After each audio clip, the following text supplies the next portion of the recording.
Right, so it's been a bit of a while since I did the last one of these. Hi everybody, and welcome to Mission Making the Safe Way 2021 edition. The last time I did one of these was, I think, 2017 or so, so all of our old mission making tutorials are wildly out of date and mostly ineffective at this point. We've moved on, we're using things like headless clients now. So I figured this would be the best way to get some of the new guys who are interested in mission making but have never done it before into it. In a position where they are able to create their own mission with little to no help from us as the core mission making team. So to that end, we're going to start off with a little bit of what's the term for it? It's like setup. So this tutorial is presupposing that you have never ever made an ArmA mission before. So if you have, I'm going to put some timestamps down to skip this upfront stuff. And if you haven't, then you can go ahead and watch all of the stuff I'm about to provide. There is a couple of things that some of even our routine mission makers might not have, like Visual Studio Code. So that setup I'm going to go through now as well. So if you'd like to see how to do that, then you're welcome to hang around and watch that little bit of setup. So without further ado, there are a couple things you're going to need up front. We have two Mission Maker mod loaders. I will provide the links in the description below, as well as in our document that I will be sending out alongside this video. So with that in mind, there are two Mission Maker mod loaders. The first is the modern one, for obvious reasons. We have two mod sets, modern and historic. So the modern one is available. Fritz has provided it to us. It includes the actual mod loader, so the stuff we use for regular missions, plus a couple of extra mods, specifically useful for making missions, so things like compositions and stuff like that. So there's the modern one and the historic one. As previously mentioned, the links will be in the mod set below. So make sure you get those, you have them installed, they're working. Other than that, it should be fairly simple. And then we're going to move on to Visual Studio Code. So this is an application provided by Microsoft. It's a sort of a lightweight text editor version of Visual Studio, which is their development application. The non-developers won't really know that, but it doesn't matter. It's absolutely free, so you can download it. I again will provide the link in the description below. Otherwise, just Google Visual Studio Code download. You'll be able to access it there. It's got downloads for all of your major, what's the term for it? Operating systems. But obviously, most of us will, if not all of us, will be using Windows. So just grab the Windows package, get it downloaded, and get it installed. Once you have it installed, there is an extension that you will need, and not that's optional, that really you do need. If you open the application, on the left hand side you'll see there's like a toolbar here. The bottom one, which is like a bunch of building blocks with a block being added to it, that's the extensions thing. If you hover over it, it'll say it's extensions. There's an extension called the SQF language extension. You just search for it here in the marketplace. I'll provide a link to it as well. Download, install it, and once you have, you just go to the little cogwheel, the settings, go to the extension settings, and just enable H3 and CBA libraries. You're probably not going to need those. We're going to be doing very little coding in the upcoming tutorial, and the coding we do, I'm going to hold your hand through all of it. So if you don't have any coding experience, don't stress about it. We're going to go through all of it in minute detail, so you should be able to cover it all. Okay, cool. Once you've done all of this setup and you're ready to go here, what you're going to need to get, and yes, there is still more setup. Oh, lovely. Thank you, Netflix. Go away. There is a little bit more setup we need to do. You're going to need to acquire the mission template from our Google Drive. I, again, will provide a link in the description. It'll also be in the document I send out alongside this tutorial. And that mission template I've already downloaded and obviously pre-placed. It's a zip file, download it, extract it, and we're going to use those files shortly. Just make sure you put it somewhere where you can access it. You may want to keep it around, but I will be updating it maybe. We'll see. It's not exactly a very heavy template because everything else is handled by the Toolbox now, but just make sure you have it around and know that you may need to download it in the future, but I'll give everybody a heads up if that's the case. Okay, now with all of that in mind, boot up. We're going to use the modern Mission Maker mod set for now, just for the purpose of this mission, but obviously historic, same process, just boot up that mod loader. I've already gone and launched ArmA because it takes a year and a day to launch, but here we go. So the first thing you're going to do is go to your editor. It can be accessed via this big fat editor button here or single player editor, as you see, and we're going to use Altus for our mission today. So you'll select Altus, which is the map you want to use. Obviously all of the maps provided by our mod set are available here, so you can use any of these that you find in the mod set for missions. Everybody should have them. So we'll open up Altus and let it load. Right, okay, it's done loading. So I already have a mission idea in mind.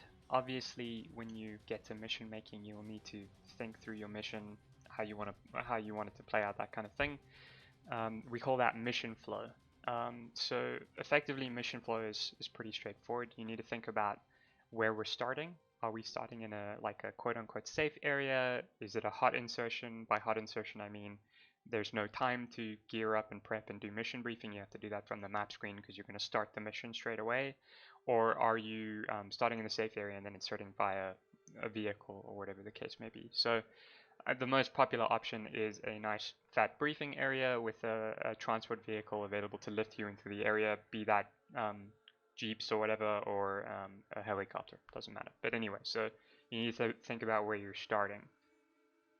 The follow-up is that depending on the type of mission, we'll do a quote-unquote conventional warfare mission for this one, but obviously it'll change based on the type of mission. If you're fighting insurgents, if you're fighting conventional forces and so on, the type of mission, the way the enemy is constructed and shaped and stuff, that all changes based on the type of enemy you're fighting. So in the case of a conventional enemy force, they will have a quote-unquote hard points, so positions where they're reinforced, they have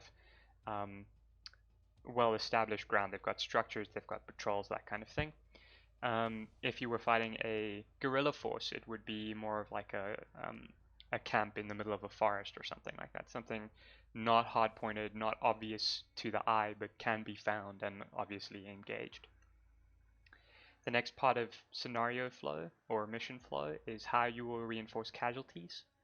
So that is like if you lose men, not if you, when you lose men, because we don't have no casualty missions, they need to be able to reinsert somehow. So if your AO is fairly small, then you can probably get away with leaving a couple jeeps at a base, at the base you start at, and letting them ride it in. That's the one we're going to use for today, but in other scenarios you might have a helicopter transport crew that's operating in the same or on the same net as part of your crew, your squad composition and whatnot, so they will then be responsible for lifting people in and out of the AO and so on. But that, generally speaking, reinforcing casualties is handled by whoever's in charge, your quote-unquote commander.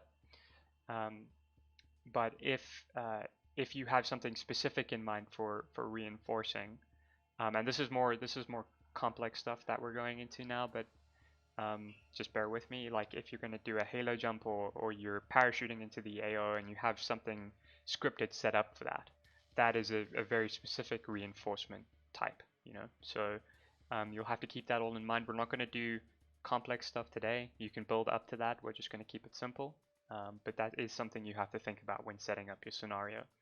And then lastly, this sort of aligns with enemy hardpoints or positioning or whatever is the type of enemy composition. So if you're fighting insurgents, generally you're not going to be facing main battle tanks and some such other things. But if you're fighting a conventional force, it's a very real possibility. You need to think through all of those things. And that'll be covered in the configuration portion that we'll be doing in a little bit. So with all of this in mind, I have a scenario flow in my head already and a place where we're going to run it from. So what I'm going to do to start is just place a basic rifleman. So on the right hand side of your Eden editor, you've got like a bunch of you've got a tab with a bunch of sub tabs. So in this case, objects, compositions, triggers, waypoints, systems, and markers. For placing a rifleman, we're interested in objects. We're going to use blue for, and we're going to go slap down just a regular rifleman. So under blue for, you'll see there's a whole bunch of sub trees or trees of units or whatever. These are all like different factions. So here we have the British Armed Forces 3CB stuff. But for the sake of mission simplicity, I'm just going to use a basic NATO vanilla soldier. We are going to apply a loadout to that later. It'll be covered in a bit, but for now we're just going to go with a basic rifleman so that we can hop in and do mission testing and basic stuff like that. Once you've placed your unit, by default it'll make him a player character. If I go to attributes here, you can see that player is ticked in already. If I uncheck that, he's no longer a player character. When you launch the mission, you'll launch into a camera. But if you want to launch the mission and launch into an actual player, you select player as the object there. Right, so once you've placed down your player, you've got your area that you're going to be operating in. You need to save the mission. So I pressed Control S, which is the hotkey for saving, but if you don't want to do that, the button is up there. So you can Control S save, and we want to save this mission. So I follow a pretty basic naming convention, which is safe underscore whatever the name of the mission is. We can call this one cleanser.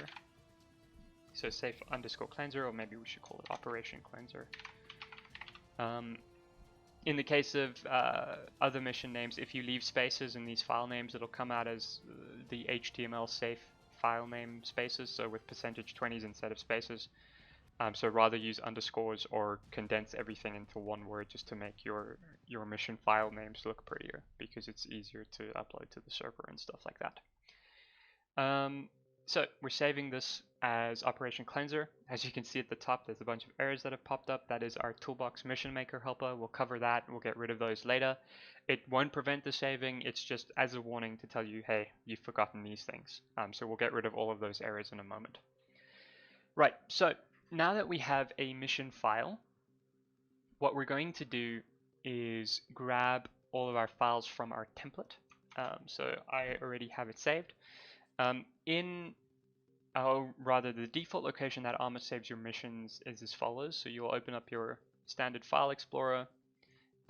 You'll go to your documents. Under your documents, there's ArmA 3, and under ArmA 3, you'll have a folder called missions. And in here, you'll have all of your saved missions. So what I'm going to do is I'm going to go to operation. In fact, no, before that, I need to go copy everything from our mission template. So over here, you can see our unpacked, non-zipped mission template. And inside this mission template, you'll see we have a bunch of stuff, a bunch of script files. We're going to copy everything except for the mission.sqm. That is the actual mission file that ArmA uses to know where to place units, to know what triggers have been placed, what modules are down, all of that stuff. So you don't want to accidentally copy over your mission file. If you do, you may accidentally erase your mission file, which is not what you want. So we just Control-C this stuff and Control-V into our Operation Cleanser mission folder. If you haven't copied the mission.sqm, you shouldn't get a warning here saying to replace or whatever. It should just copy, which it did, which is good. If you replace the mission.sqm again, you're going to have trouble. You're going to overwrite your mission by accident.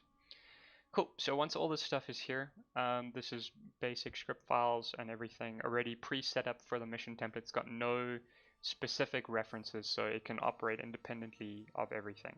So you just paste those in there, and then you come back to your mission file and you can save it again.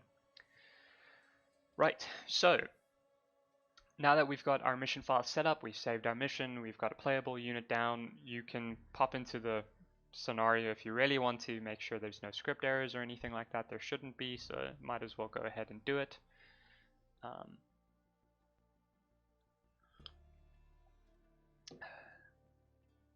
Yep, no script errors. We are sorted.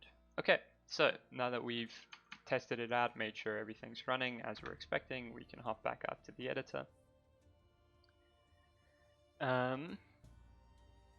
Right, so the first thing we're going to do ahead of everything else is set dressing.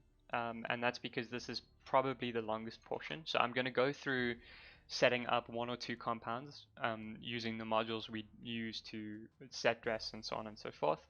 But once I've done that, I'm basically just going to either fast forward or skip through this section. So you'll have an idea of how to accomplish set dressing, but I'm not going to go through the process of set dressing everything because that'll take a while and it'd be pointless you just watching my screen while I'm busy with the stuff. So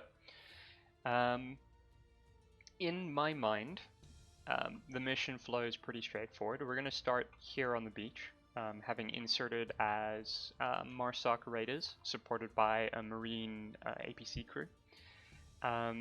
So for the purpose of that, we're going to throw down an aircraft carrier. So what I've done is I've gone to objects and I've gone to props, which is on the far side of the object. So props are non AI objects, right? The rest of these are civilian. These are civilians you can place independent. This is green for, this is up for, and this is blue for.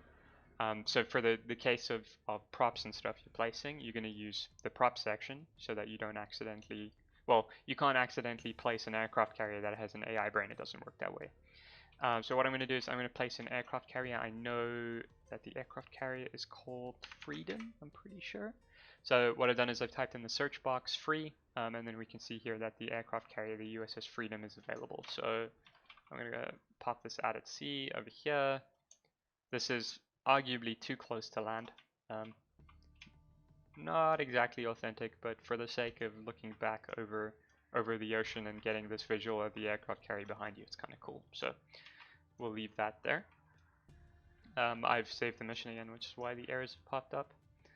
And now, in my mind, after having established a beachhead, so there'll be a little briefing area here with some extra vehicles available, the APC for the crewmen and so on. Our objective is going to be to take two towns. The first one is this town over here, which is Agios Konstantinos. So if we hover over this or look around the town, we can see that it's a very coastal town. There's a main road running through it along the edge of the coast, leading up in this direction. So we want to take this town first. So in scenario flow, we'll flow through the town, most likely along the road or above it, clearing hard points as we find them along the way. And once we've cleared this town, our next objective will be the town of Negadez. So this is this town perched quite defensively, really, along this hill here. So how we choose to assault the town will be up to the team leader. You can think through areas that the players might approach from or whatever, but there's really very limited options in terms of pigeonholing players into a very specific angle. Like it's likely they'll come along the main road to try and head towards the town, but as I said before, this is like well defended, so they may go along the coast, try and come up behind the town on the hill or whatever, right? Players are, for the most part, clever, so they'll try and figure ways around whatever you're planning. You've got to keep that in mind when you're setting up hard points and things like that. So with all of this flow in terms of objectives in mind, we're going to come right back to the start and try and set up some hard points along the way. So the first thing I'm going to do is set up a defensive hard point around this sort of half destroyed building here. Hopefully our modules will take to it. So when creating fortified buildings, you can go through the trouble of placing everything by hand. So that's putting sandbags down manually. You'll find sandbags and props. If I just open up sandbag, you'll see here there's sandbag long, and we could like maneuver it and try and place it in the house, you know, like now there's sandbags on the wall, that kind of stuff. But generally speaking, that takes a really long time, and if you're going to do it for every house that you come across, it's gonna, well, you're going to spend days working on this mission. So for the sake of brevity, in the Mission Maker tool set, we have a bunch of mods that we're subscribed to that create or that allow us to use modules for auto placing fortifications and stuff around buildings. It makes things super simple. So what we're going to do is go back to our right hand side tab, the fifth tab along. The hotkey for it is actually F5, so you can press F5 to auto navigate to it, but if you want to go through it and click on it, it's the tab called Systems. Once you've selected that, you'll see here there are two sort of subtrees. One is called interiors and one is called interiors development. You're interested in interiors. So you pop that open and you can see here there is a module called interior fill. And this is the one we're going to be using primarily. So you select that and you can see now your cursor is sort of preoccupied with this little cogwheel thing. You'll navigate to whatever you want to apply this to, which in this case is this building, and click it. It'll pop open a small dialog. You'll see here that the object type is military, and then there's also like a radius. So if you up this radius, you can populate all the buildings in a 250 meter radius. Or in this case, this will just do the nearest building, which is probably the one you want to use. You could accidentally populate buildings you're not interested in making fortified. You can see here in the drop-down menu, there's military and civilian. That is, if you want to populate a building with civilian items, you would use civilian. If you're interested specifically in military, you'll use military. So in this case, I want to use military. And you can see here what it's done is it has pre-populated objects in this building for us. So if we go take a look inside, you can see that there's a couple sleeping bags and there's sandbags scattered around the edges to make our building somewhat fortified. You can see that these doors have also been covered with little pieces of wood. So in the case of this building, I'm not really interested in covering the windows, so you can go and individually remove these panels so that if there are AI inside this building, they can see out the windows. And what else would I like to do? No, that's pretty much it. Okay, so we fortified this building. As I said before, dead simple. Just pop the module down, select what you want, and get it to auto-populate. We're going to turn this into a defensive position a bit later. I will come back to this in the configuration portion of the video. So we'll come back to this building a bit later. Next thing I want to do is just populate a compound. So yeah, this is a kind of pretty compound. Same deal, we're just going to pop the interior fill down, so we'll put military there, military on that building as well. Just cancel that. You can see this building's been auto-populated with sandbags and stuff like that. Same with this building. We're now all set in these two buildings, and the last thing I want to do is pop down a little roadblock here so that we have to clear. So for roadblocks, what you want to do is navigate to the tab on the right side for compositions. So compositions provide access to groups of infantry or vehicles. So in the case of infantry, you can see there's under NATO our regular rifle squad. This will put down a whole group as opposed to placing individual units. And similarly for props, there are some pre-baked compositions for you to use. So in this case, we're going to go to military, and we're going to use let's do a medium checkpoint. Yeah, that looks about good. So you can see here this gives you a sort of an idea of what objects are about to be placed, but obviously you won't know until you've put it down. You can delete these objects after you put them down, so it's no big deal if the composition you want isn't exactly what you're looking for. So we'll place this, and we can see here that it's a basic roadblock with a couple bunkers. So we're gonna make sure this thing. For people that aren't familiar with Eden's controls, I will provide a link to the basic controls. But to rotate something is you hold Shift, and that allows you to rotate.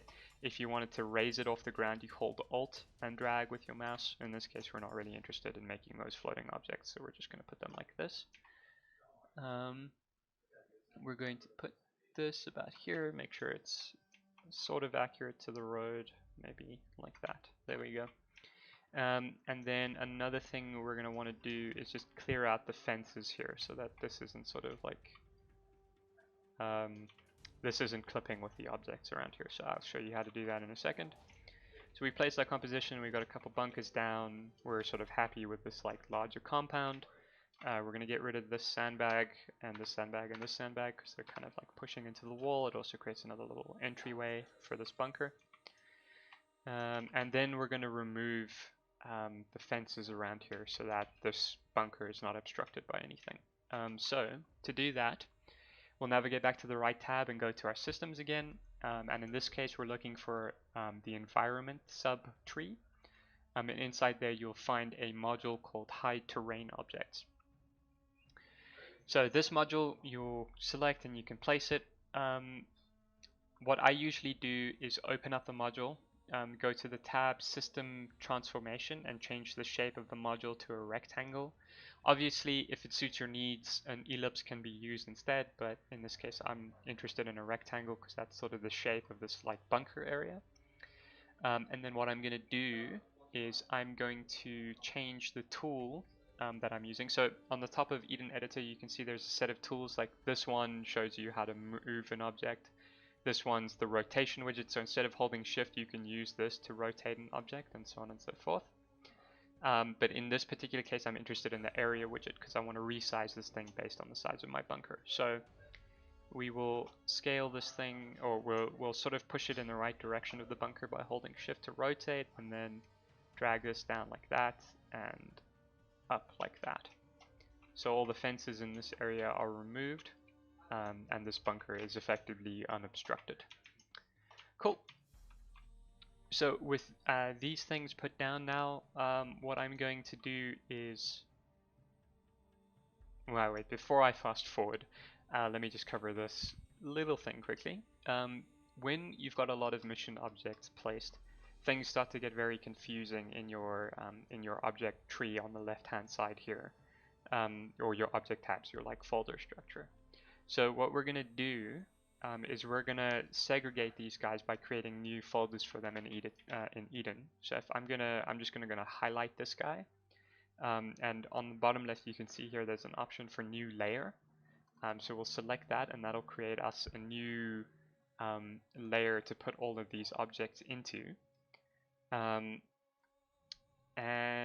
we're going to call this what it's done now is it's created a nested layer because this bunker was already its own layer. The way to get around that is to just highlight all of your items inside this layer and just drag and drop them into the other layer, so it pushes them out of that nested layer. Then you can bin this layer over here. Be careful what you bin. You could accidentally, like if you select this bunker thing and you bin it, it'll bin the whole thing. Don't worry, there's an undo function. You can just press Ctrl Z, it'll bring everything back. So once we've moved everything into this layer, we're going to call this compound 1. This is just for the sake of keeping your mission file neat. Technically speaking, you don't need to do this. Like, you can avoid it entirely, but it may cause problems later on when you're trying to figure out exactly which objects you placed where, and so on and so forth. So we'll select compound 1, or name it rather compound 1. And once you've got this folder here, there's also a useful tool to toggle the layer transformation. So you can see here it's this little lock on the folder. When you click that, it stops you from being able to edit, so from being able to accidentally delete or move or whatever the objects here. Like in the case of this bunker, I'm happy how it's set up, so I don't want to edit this any further. I can just leave it like this. So you can see here that this compound 1's now locked. Similarly, I'm going to do it for this building up here. So I'm going to call this defensive pos 1 or something along those lines, defensive position 1. And I'm also going to lock it because I'm not really interested in changing anything else around this building. It also helps you get a feel for how this looks without the, the Eden overlay of objects and stuff, like how this will look advancing on it and how well it's shrouded and so on and so forth. Anyway, with that done now, what I'm going to do is I'm going to do the rest of the set dressing for the rest of these compounds and stuff. Don't worry, we'll go look at all of the compounds, so there won't be anything you've missed, but I'm just going to speed this up for the sake of brevity. Okay, so we'll be back in a second, I guess.